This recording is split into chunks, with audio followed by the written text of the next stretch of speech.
Hello everyone, welcome to my channel Lata Shikshan संस्थान।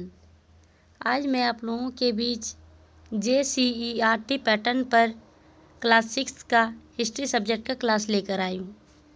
तो हमने स्टार्ट किया है क्लास 6 का हिस्ट्री। चैप्टर 1 हो चुका है। आज मैं आप लोगों के बीच चैप्टर 2 लेकर आई हूँ।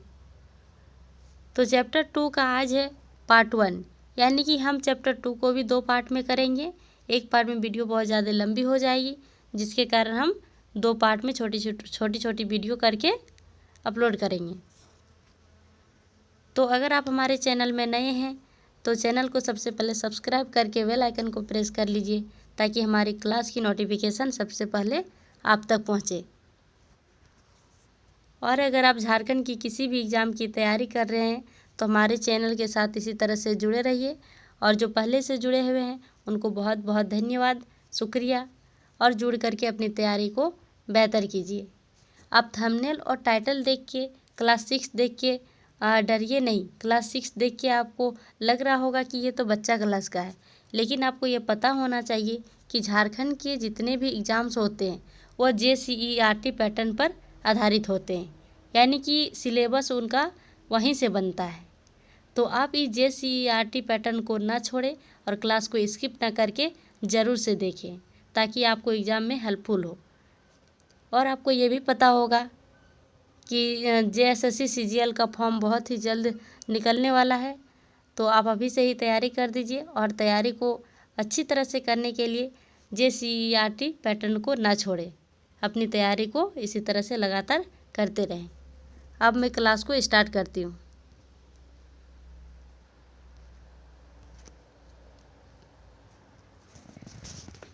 हमारा क्लास है, टॉपिक है हिस्ट्री सब्जेक्ट है, JCERT पैटर्न पर आधारित। ये पार्ट 1 है। तो सबसे पहले हम लोग जानेंगे कि आखेटक या शिकारी समुदाय के लोगों को एक जगह से दूसरी जगह घूमते रहने के निम्न कारण है।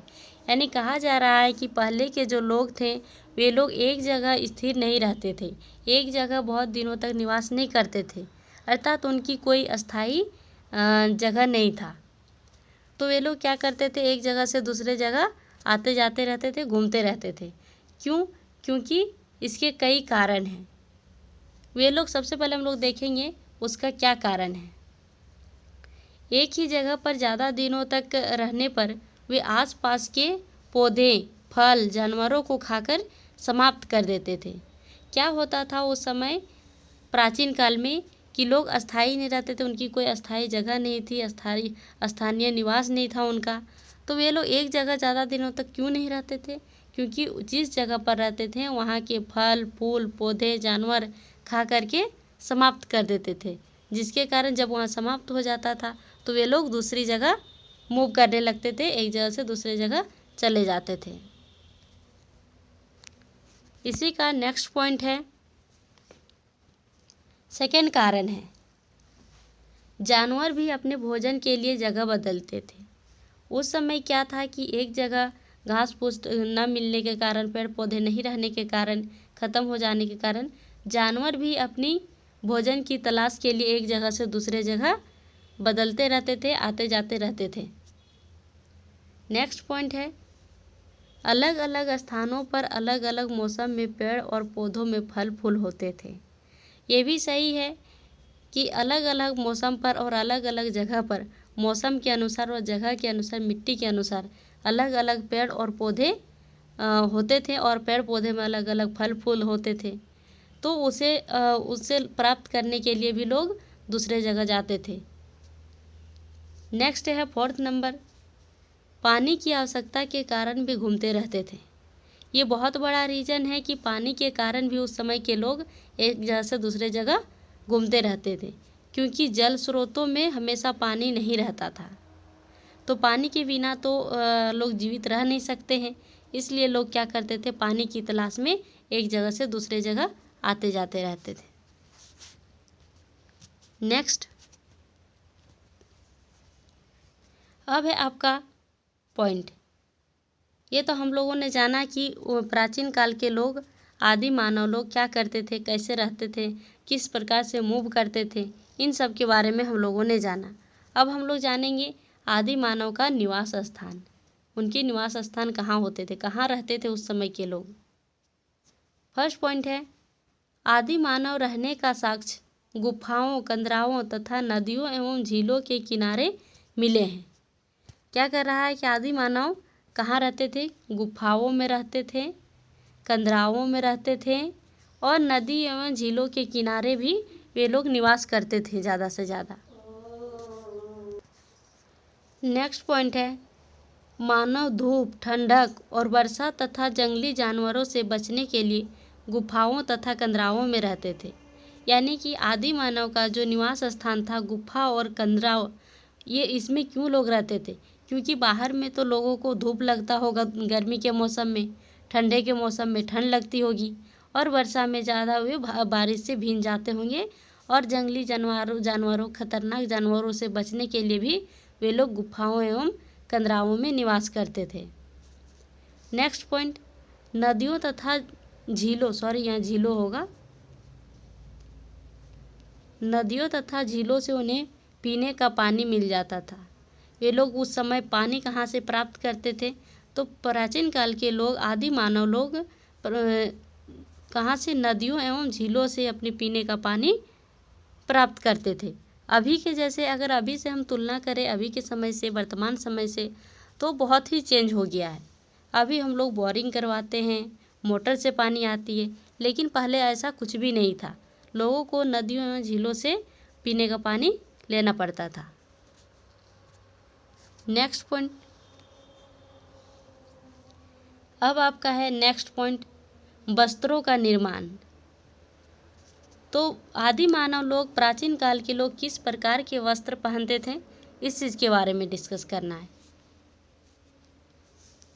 पाषाण कालीन मानवों को जब ठंड का अनुभव होता था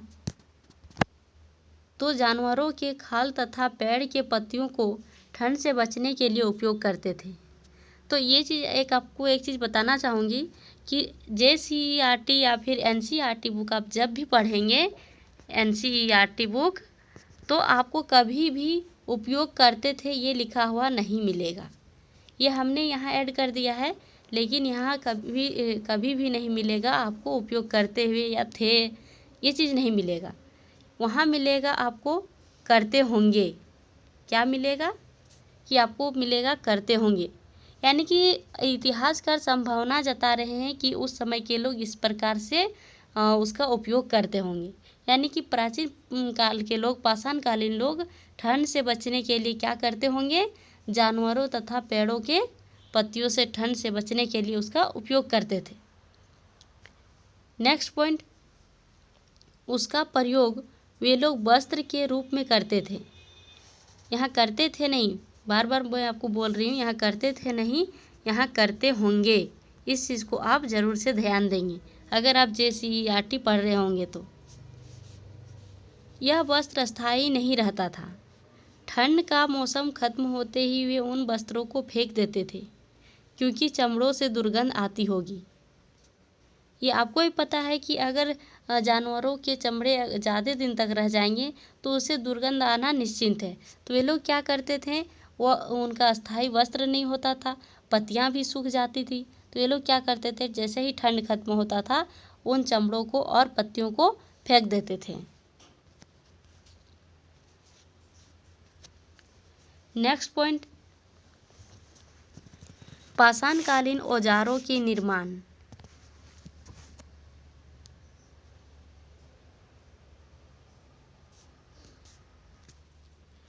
क्या है अब पाषाणकालीन औजारों के निर्माण। तो उस समय पाषाण काल में औजार 2 तरीके से बनाए जाते थे। यहाँ छूट गया थोड़ा सा लिखना, 2 तरीके से बनाए जाते थे। वो कौन कौन से तरीके हैं। पहला है पत्थरों को पत्थरों से टकरा कर, यानी कि एक पत्थर को दूसरे पत्थर के साथ टकरा कर औजार का रूप दे दिया जाता था, अर्थात औजार बनाए जाते थे। और दूसरा क्या है, दबाव विधि या वलय विधि। अब दबाव विधि या वलय विधि क्या होता है, तो यह वो होता है कि पत्थरों को एक निश्चित जगह पर रखकर पत्थर के औजार या हड्डियों के निश्चित आकार को रखकर बड़े पत्थरों से दबाव दिया जाता था। दबाव अर्थात यानी कि क्या होता है कि उसमें रख करके एक पत्थर के ऊपर रख करके दूसरे पत्थर को, भारी पत्थर को उस पर चोट मारा जाता था। इससे क्या होता था, दूसरा पत्थर जो होता था वो टूट जाता था और टूट करके वो एक दूसरा रूप ले लेता था, एक औजार का रूप ले लेता था। तो इस प्रकार से पाषाण काल में औजार बनाए जाते थे। पाषाण काल, पाषाण से ही आपको समझ में आ रहा होगा कि पाषाण अर्थात पत्थर, यानी कि पाषाण काल में पत्थर युग में किस प्रकार से औजार को बनाया जाता था। तो दो तरीके से बनाया जाता था, एक पत्थरों को पत्थरों से टकरा कर और दूसरा दबाव विधि या बलय विधि, यानी कि किसी एक पत्थर पर या फिर हड्डियों के आकार, किसी निश्चित आकार पर रख कर दूसरे बड़े पत्थरों से उसे चोट मारा जाता था और एक उसे औजार का रूप दे दिया जाता था। नेक्स्ट है वस्त्रों का निर्माण। वस्त्रों का निर्माण तो हो गया।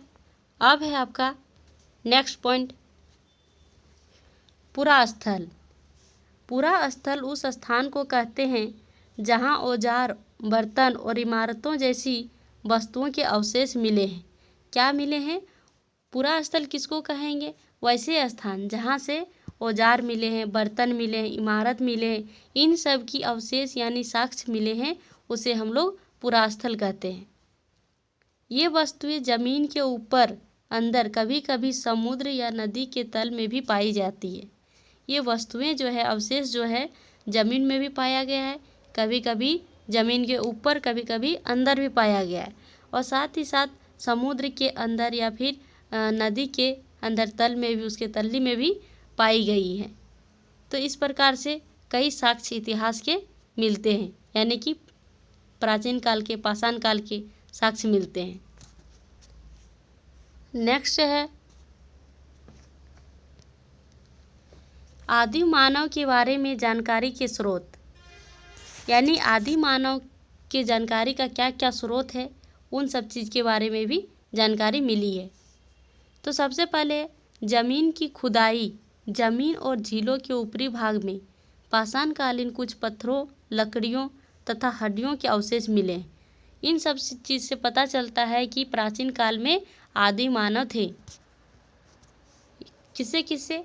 एक ज़मीन की खुदाई करने से, जमीन और झीलों के ऊपरी भाग से पता चला है, यानी कि पाषाण काल के पत्थर युग के युग से पत्थर के, लकड़ी के और हड्डियों के कुछ ऐसे अवशेष मिले हैं जिससे आदि मानव के बारे में जानकारी मिलती है।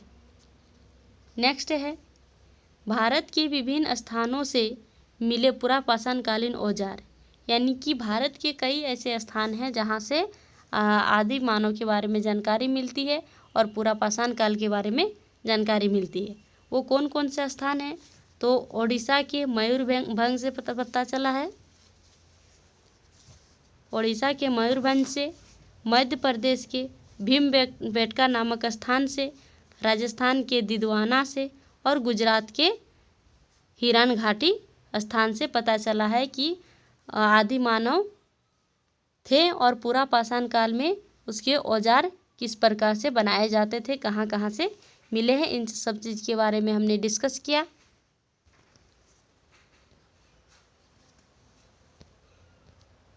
तो ये है आज का लास्ट क्लास, ये हो गया समाप्त यहीं पर। तो इसी तरह से हमारे चैनल के साथ जुड़ करके अपनी तैयारी कीजिए, और अगर आप JSSC, JPSC किसी भी झारखंड की एग्ज़ाम की तैयारी कर रहे हैं तो हमारे चैनल के साथ इसी तरह से जुड़े रहें, और अगर नए हैं तो सबसे पहले चैनल को सब्सक्राइब करके बेल आइकन को प्रेस कर लीजिए ताकि हमारी क्लास की नोटिफिकेशन सबसे पहले आप तक पहुँचे। आज की क्लास यहीं तक रखते हैं, तब तक के लिए bye bye, take care, thank you.